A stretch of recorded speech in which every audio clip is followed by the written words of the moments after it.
Hey, this is the Fox. I'm doing a review for The Room as an entire series. Mellon wasn't really there for this, so yeah.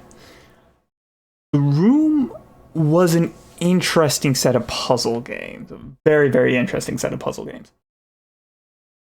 How do I want to say this? Let's start with the objective reviews. The Room functions as intended, which is a bit of a negative, especially considering I played it on PC, because it functions like a mobile game, which it was, so it makes sense that it didn't. The controls were a bit weird. The way that we're designed is all clicking based on PC, but I've never played the mobile version, but I feel like the controls would be a lot more smooth if I was actually dragging on a screen, because the way that your hand acts on a screen versus the way your hand acts on a mouse is very different. But it did function as intended. The game ran fairly smoothly, which I should hope, because if it can run on a computer, if it could run on not a computer, phone, it can't run on a computer, that's a bad sign.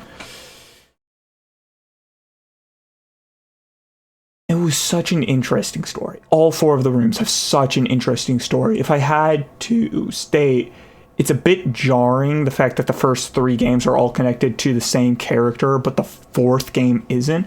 But the story, the null element, the desperation and insanity of it all is so well written, in my opinion. This is my objective, subjective opinion. Which is the best you can do for an objective opinion.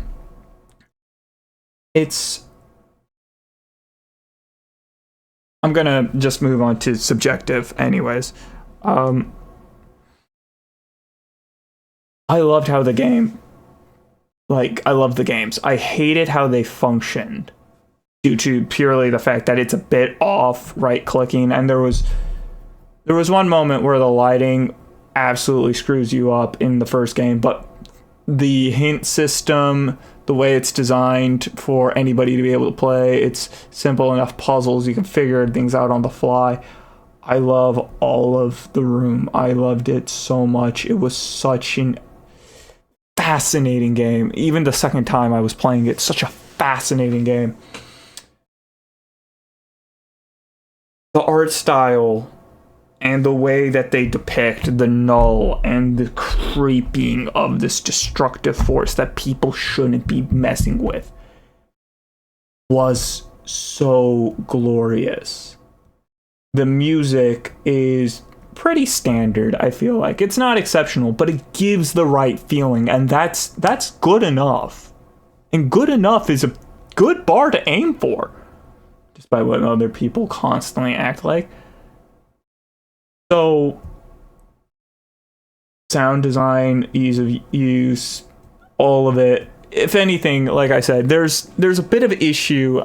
Did get stuck in the fourth game, but that's because I refused to use the hints. But there was a bit of an issue in the first game where there's a thing and it's the number 4, but you can't see the V.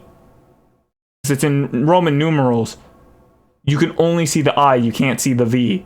And so it looks like it's the number 1, and that threw me off so long that we actually had to research it. Like, the hint didn't help the first time I played it. This was the second playthrough. And, well, the fact that I played through a second time really tells you my opinion on it.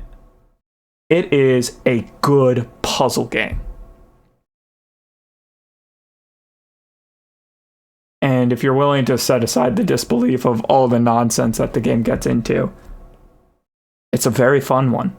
I loved it. But yeah, that's all from me. That's my review.